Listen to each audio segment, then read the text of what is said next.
Wala na atang mas masakit pa sa kamatayan ng ating mga mahal sa buhay, lalo na nga sa mga pangyayari na hindi naman natin inaasahan. Lalo na nga ang mga nagiging biktima ng mga karumal-dumal na krimen ng pagpatay. Ang salitang chop-chop lady ay naging maingay na usapin sa ating bansa noong 1993 nang matagpuan ang pinagpira-pirasong katawan ng isang babae na si Elsa Castillo.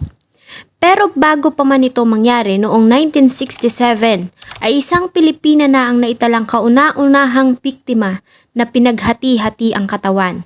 At ito ay ang isang negosyanteng si Lucila Lalu. Taong 2017 ay isang teenager ang natagpuan sa Cavite at ang katawan nito ay pinaghati-hati din na parang baboy. Ano kayang klase ng mga masasamang nilalang ang sumapi sa mga kriminal na may kagagawa ng mga nasabing karumal-dumal na krimen? Paano nila nagagawang pumatay ng mga kababaihan na walang kalaban-laban at hindi pa sila nakontento dahil sa pinagpira-piraso pa nila ang katawan ng mga kawawang biktima?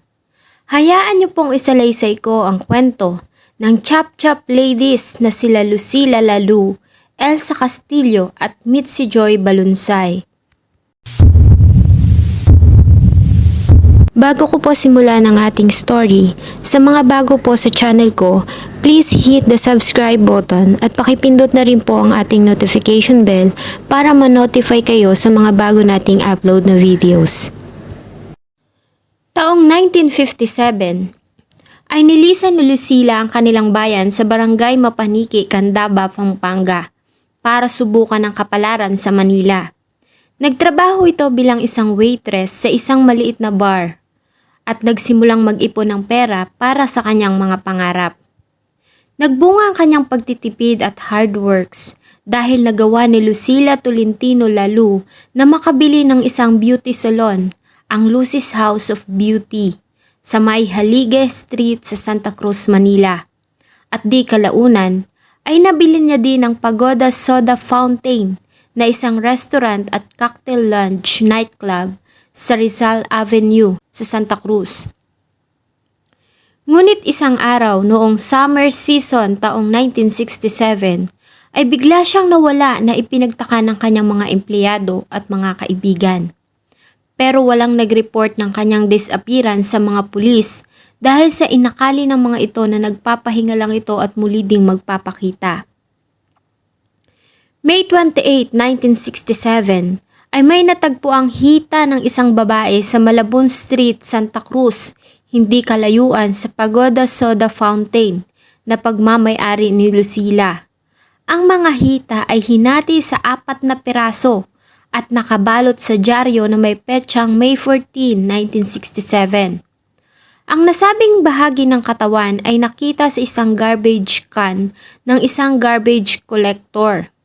At ayon sa kanya, ay malamig ang nasabing mga bahagi ng katawan ng kanya itong mahawakan. Ang mga kuko nito ay well pedicured na nagsasabing ito ay may sinabi sa buhay. At nagsimula na nga ang investigador na magtanong sa area tungkol sa nasabing bahagi ng katawan. At napag-alaman nila na ang negosyanteng si Lucila Lalu ay ilang araw nang nawawala at walang nakakaalam kung saan ito nagpunta. Pero dahil sa walang ulo at tanging mga hita lamang ang nakuhang parte ng katawan, ay nanatiling blanko ang pagkakakilanlan ng biktima. Kinabukasan, torso na may mga kamay naman ng tao ang nakita sa EDSA malapit sa Guadalupe Bridge, Makati City. At ang nasabing bahagi ng katawan ay nakabalot din sa dyaryo na may petsang May 23, 1967.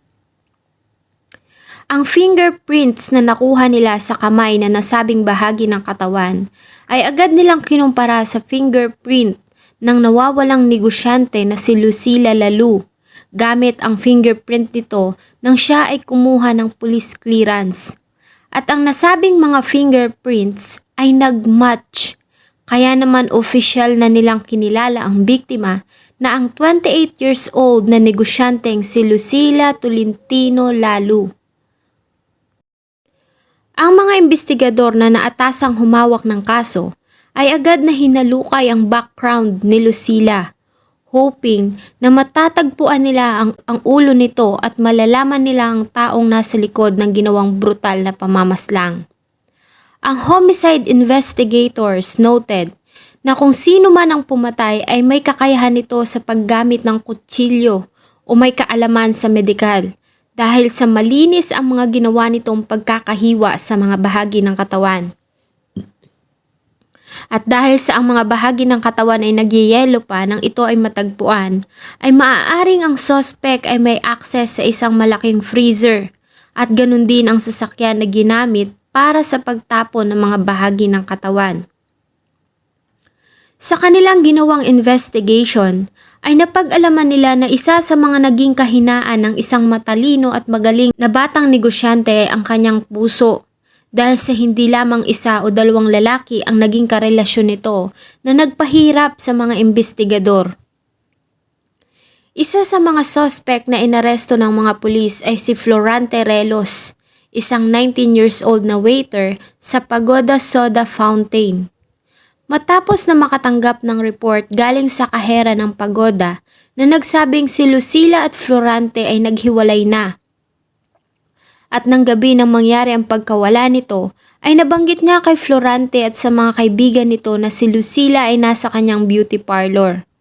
Ngunit itinanggi nito na may kinalaman siya sa krimen. Dahil ayon sa kanya, ay hindi niya ito magagawa kay Lucila dahil malaki ang utang na loob niya dito. Hindi lamang bilang karelasyon kundi isa ding provider. Sa katunayan na ito pa ang nag-uupa ng boarding house ni Florante sa Cubao. At nang gabi na mangyari ang krimen, ay kasama niya ang mga kaibigan na nag-iinuman. Ang nasabing mga kaibigan na itinuro nito ay nagbigay ng testimonya na kasama nila si Florante Relos ng gabi ng pagkawala ni Lucila. May ilan ding nagsabi na nakita nila si Florante Relos at mga kaibigan nito na pilit na isinakay si Lucila sa taxi, ngunit ang nasabing pahayag ay hindi na verified. At dahil sa walang ebidensya na maglilink dito directly sa krimen, maliban sa ilang testimonya, ay pinalaya nila si Relos. Ngunit tumanggi itong umalis ng police headquarters ng ilang araw dahil sa natatakot umano ito para sa sariling buhay. Ang pangalawang suspect ay ang patrolman na si Añano Vera. Si Vera at Lucila ay mag-live-in partner ng 7 taon at marami ang nagsasabi na nagkakaproblema ang mag-asawa sa kanilang pagsasama. Sila ay may anak ni Lucila na noon ay 6 na taong gulang na at ito ay nakatira sa ina ni Lucila sa Caloocan. Agad na inimbestigahan ng mga pulis si Vera at ang motibo na kanilang tinignan ay selos dahil nga sa may mga iba pang karelasyon si Lucila. At ayon din sa pahayag ng naunang suspect na si Florante Relos, kung saan sinabi nito na minsan na siyang sinaktan ni Vera sa Pagoda Soda Fountain na makita nito na yakap-yakap siya ni Lucila.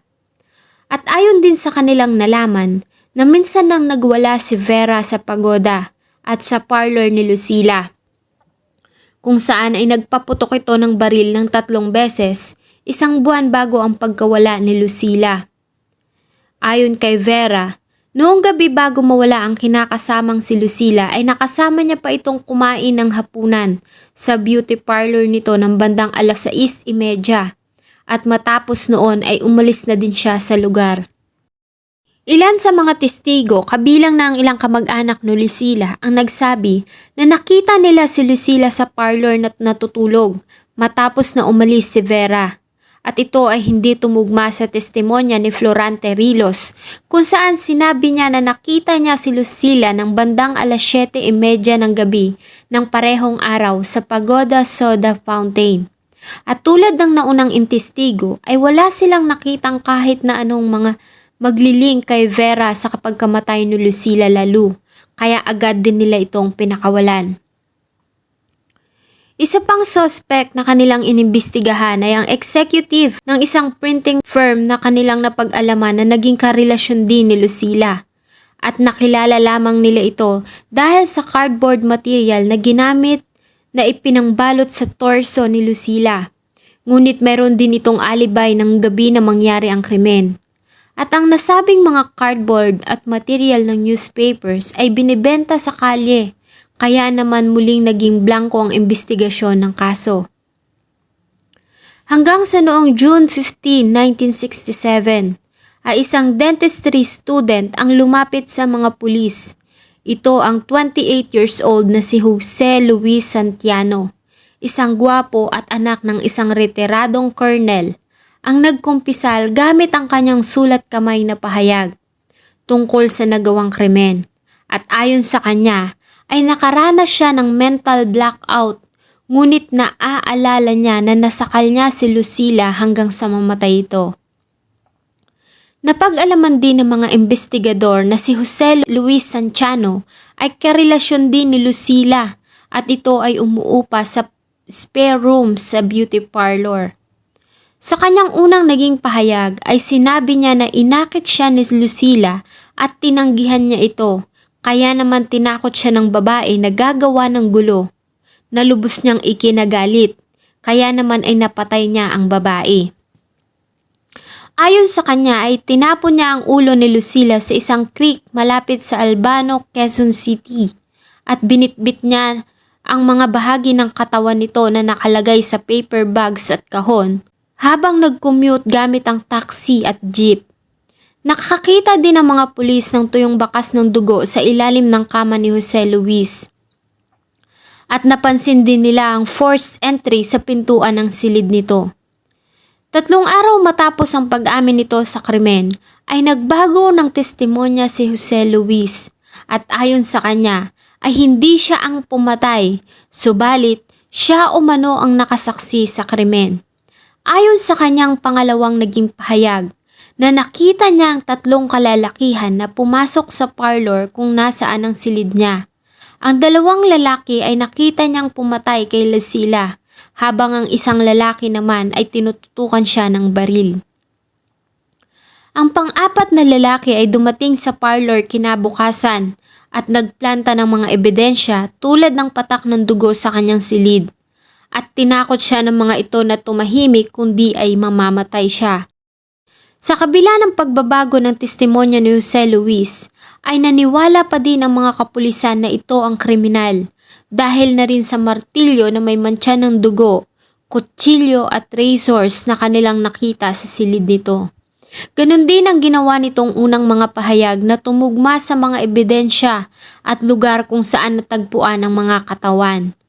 Naniwala din sila na nagbago ito ng testimonya bilang pagsunod sa utos ng kanyang mga abogado. Ayon din sa kanila, ay nakatanggap ng mga pananakot tungkol sa bomba ang NBI habang nasa pangangalaga nila si Jose Luis. At dahil nga sa walang testigo at probable cause, ay napilitan sila na pakawalan nito. At hanggang sa kasalukuyan ay nananatiling bukas ang kaso ng pagkamatay ni Lucila Lalu. At wala ding official na information kung natagpuan ba ang ulo ni Lucila. Taong 2003, isang former Los Angeles Police Detective na author din ng libro na si Steve Hodel ang nagsabi na ang pumatay kay Lucila Lalu ay maaaring ang kanyang ama na si George na nasa Manila ng mga panahon na mangyari ang krimen. Ngunit walang direct proof na naglilink kay George sa krimen na isang suspect killer sa infamous US murder case na The Black Dahlia. Si Elsa Santos Castillo ay Assistant Personnel Manager ng Apex Motor Corporation, kung saan niya nakilala si Stephen Mark Weisenhunt, isang 42 years old na Amerikano na galing San Francisco. Si Elsa at Stephen ay parehong kasal sa kanilang mga asawa. Ngunit dahil sa magkasama sa trabaho ay naging malapit ang dalawa at nagkaroon ng relasyon na kumalat sa kanilang opisina. Dahil nga sa napapansin ng mga katrabaho nila ang kanilang pagiging malapit sa isa't isa. Kaya naman nag-resign si Elsa sa Apex noong April ng taong 1993. Ngunit kahit wala na sa Apex ay nagpatuloy pa rin ang kanilang relasyon. September 23, 1993, ayon sa mga naging pahayag ni Demetrio Ravelo, ang driver ni Stephen, Inutusan siya nito na sundain si Elsa na nakatira sa bahay ng mga magulang nito sa Manila matapos na makipaghiwalay sa asawa. Dinala niya si Elsa sa condominium ni Stephen sa Green Hills.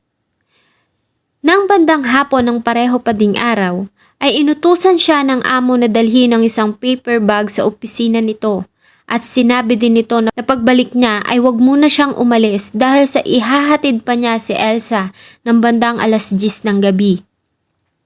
Kaya naman naghintay siya hanggang sa nasabing oras. Ngunit wala siyang narinig mula sa amo at kay Elsa.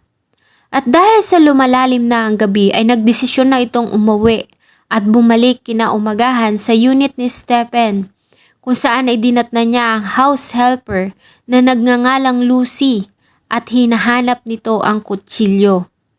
Maya-maya pa ay narinig niya ang boses ng among si Stephen at sinabi nito kay Aling Lucy na nasa kanya ang kutsilyo at dinala niya ito sa kanyang silid.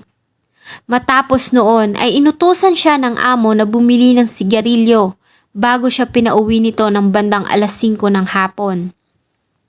September 25, 1993 ay inutusan siya ni Stephen na bumili ng plastic na garbage bags at nang makabalik sa condominium ay inutusan siyang muli nito na ihatid si Lucy sa bahay nito at maghanda para sa isang overnight trip papuntang Bagak, Bataan kung saan ay may vacation home ang pamilya ni Stephen. Nang makabalik ay nagulat siya nang bigla siyang tanungin ng amo kung gaano katagal niya ba planong magtrabaho dito at sinagot niya na handa siyang maglingkod dito habang buhay. At doon nga ay bigla itong humagulhol at nagulat siya nang sabihin nito na patay na si Elsa. Ayon dito ay namatay umano si Elsa dahil sa bangungot. Kaya naman ay sinabi niya na dapat nila itong i-report agad sa mga kapulisan para agad na ma-autopsy ang katawan dahil baka umano siya ang sisihin sa pagkamatay nito. Ngunit sinabi ni Stephen na ang katawan ni Elsa ay kanya nang pinagpira-piraso. Nagpatulong ito kay Demetrio para balutin ang mga piraso ng katawan ni Elsa ng mga garbage bags at inilagay nila ang mga ito sa isang maleta na binila niya sa Green Hills. At dahil sa takot ay sinunod ni Demetrio ang lahat ng utos ng kanyang among Amerikano hanggang sa tahakin nila ang daan patungong Tagaytay at Batangas. Nang marating nila ang Santa Rosa, Laguna, malapit sa Puting Kahoy at Silangan, ay iniutos sa kanya ni Stephen na itapon na ang kanilang dalang bagahe. At saka nila tinungo ang daan patungong Bataan. Sa daan ay huminto sila at itinapon naman ang ilang mga ebidensya, tulad ng mga damit at gamit ni Elsa. Hating gabi na nang marating nila ang bahay bakasyonan ng pamilya ni Stephen sa Bagak, Bataan. Ayon pa kay Demetrio ay hindi siya nakatulog buong gabi dahil sa takot na baka patayin din siya ng amo dahil sa mga bagay na kanyang nalaman.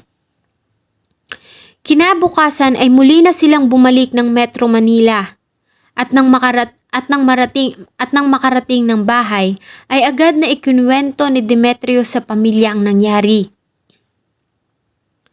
Ang asawa niya ay agad siyang kinumbinsi na makipag-usap sa fiscal judge sa kanilang lugar na siyang sumama sa kanya sa tanggapan ng Department of Justice. Nirefer sila nito sa National Bureau of Investigation kung saan niya muling nilahad ang mga pangyayari. Noong una ay tila nag-aalinlangan pa ang mga NBI agents sa kanyang mga sinabi. Ngunit nagulat sila dahil lang tunguhin nila ang lugar na sinasabi nito ay nadatnan nila ang mga katawan ng babae.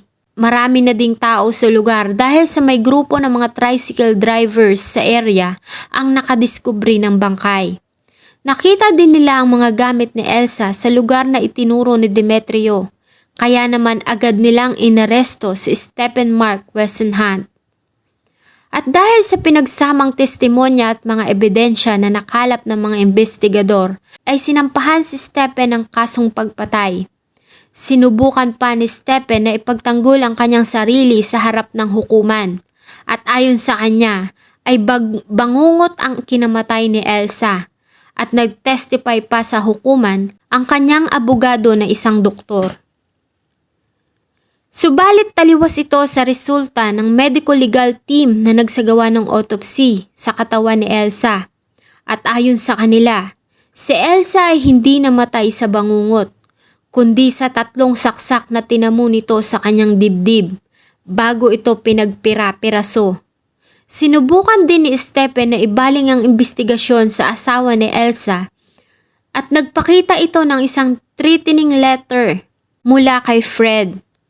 Ngunit ayon sa liham, ito ay para kay Stephen at hindi para kay Elsa.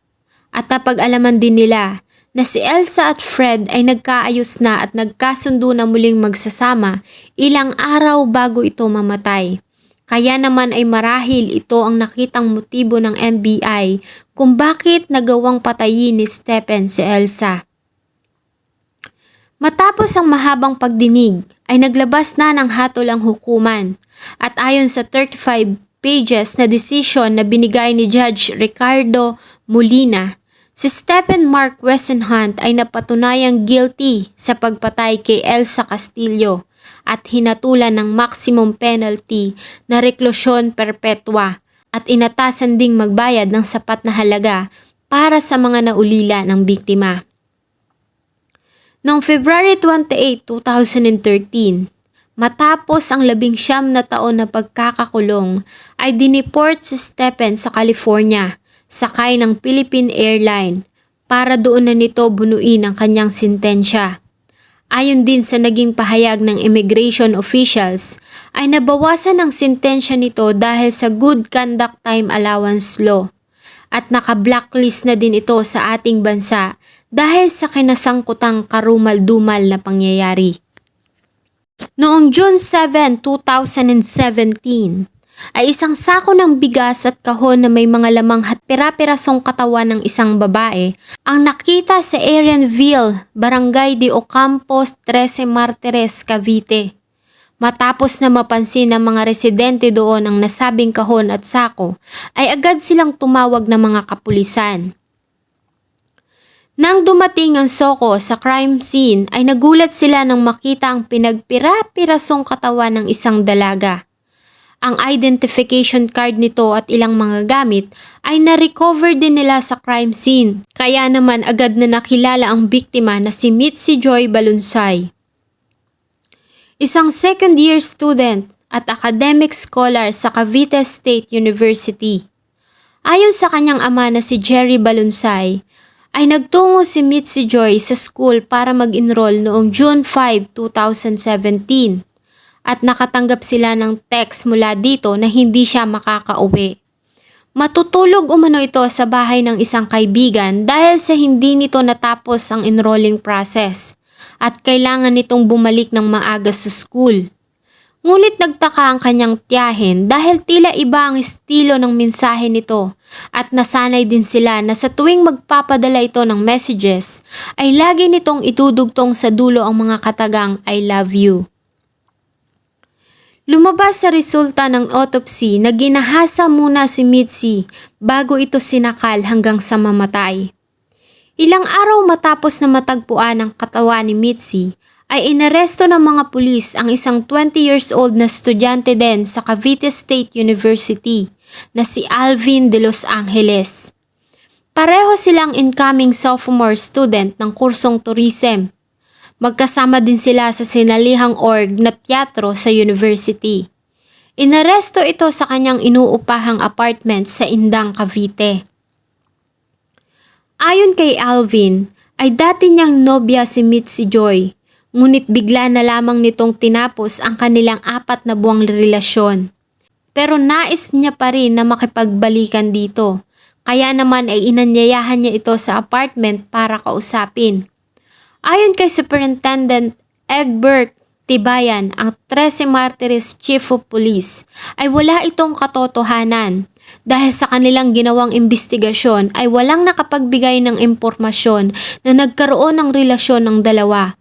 Ayon sa kanila, ay obsessed si Alvin sa dalagang si Mitzi, kaya naman ay tinrik niya ito na magpunta sa apartment.